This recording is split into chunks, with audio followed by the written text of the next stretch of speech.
Hey guys, welcome back. It's Cameron. Today we have my 1986 Honda ATC 200X. And overall, I just like to say that it's a pretty good machine. I've ridden around my yard once. I just rebuilt the rear axle.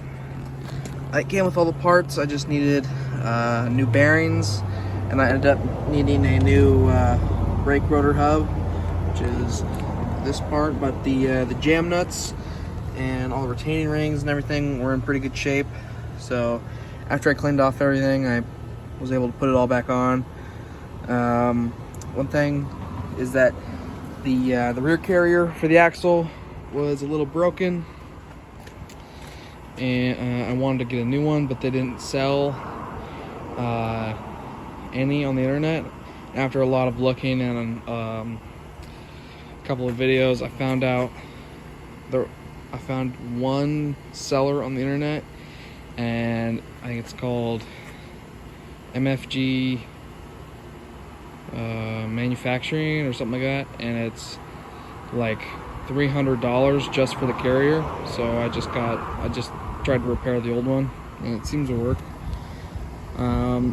Things I'm still need to do to it. I still need to put the rear brakes on and bleed the brakes, and then I need to. It is missing the headlight, so if I really want to, I could get a new headlight. Yeah, something else I need to do. Oh, right. So basically, when I got it, one of the studs down here, that one's fine, but the upper stud was snapped. So I got it out, removed it, drilled it out, retapped it, and put in, or I just used a bolt, and I didn't use the right kind of bolt, and it just kind of, or I didn't use the right grade of bolt, so when I tightened it down, it just snapped again. And when I drilled out that one, because that one was stuck, it kind of stripped it out and messed up the hole. So I ended up getting a stud and an acorn nut to match the bottom, and I basically like JB welded or JB quicked that the stud in, and it doesn't want to stay in. So basically what I'm going to do now is I've already ordered all the parts for the rear brake and for that, and what I'm doing is I'm actually going to drill it out a little bit more and put in an M8 sleeve that has a M8 1.25 pitch on the outside and an M6 1.0 pitch on the inside, and then I'll just put a new automotive stud in. This thing usually starts about third kick, which is pretty good. It does have some sort of oil leak, so this is the cylinder down here, and then this is the head, and then which has the valves, and I think the cam chain or the cam on it, and then this I'm not exactly sure what it is, but it sits on, it's kind of like a cover. I think the cam chain sticks out, so like this kind of covers that, and then this is a cap, and this gasket is kind of blowing by, so I need to get a new one so I don't just burn oil.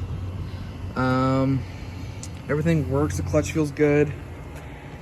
The suspension is pretty good.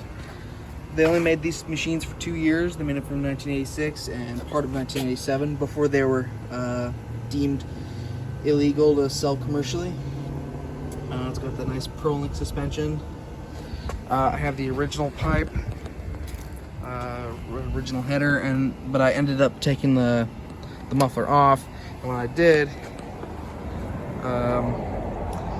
I had to break the clamp, and the muffler gasket got disintegrated, so I ended up getting a new gasket and a new clamp and new bolts, which I'll show you in a second. But what I want to show you is that like the tank, I cleaned the inside and I painted the outside white. It was kind of rusty, but it has both of the original decals still in really good shape, and it has all of the original decals on the plastics. It's even got the tag down here. There's a carburetor and everything, and I don't think I've ever started this on choke. But now I'm gonna take the seat off. With these Hondas, the seat and the rear fenders come off all as one unit. So if you look right under here, let me focus. Look right under here, there's a lever right here. You pull on that, and that'll release the seat. So I'm gonna do that real quick.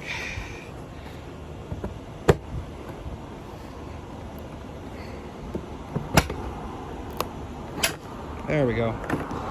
So just pull that off, and we can look at some of the stuff. So I do need a new seat cover because it's dried out. The previous owner kind of left it out in the rain and sun and stuff. But I got the new muffler you can see, and then I got the new gasket, or not gasket. Well, yeah, the new gasket and the new clamp, and then some extra long bolts so I could actually get the clamp to close and clamp down.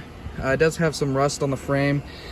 To me, it seems like it's all pretty much surface rust. I've hit all those spots with WD-40 just to, like, I don't know, stop the rust, I guess. That's just about it. Thank you guys for watching. In a future video, probably in a week and a half, or like probably 2 weeks from now, I'll have a riding video of this when Jacob gets back from vacation. And I get all the parts in, and me, Nick, and Jacob will all go riding. You guys can see that. We'll probably go up to Jones Creek. That should be pretty fun. All right, see you guys later. Thanks for watching.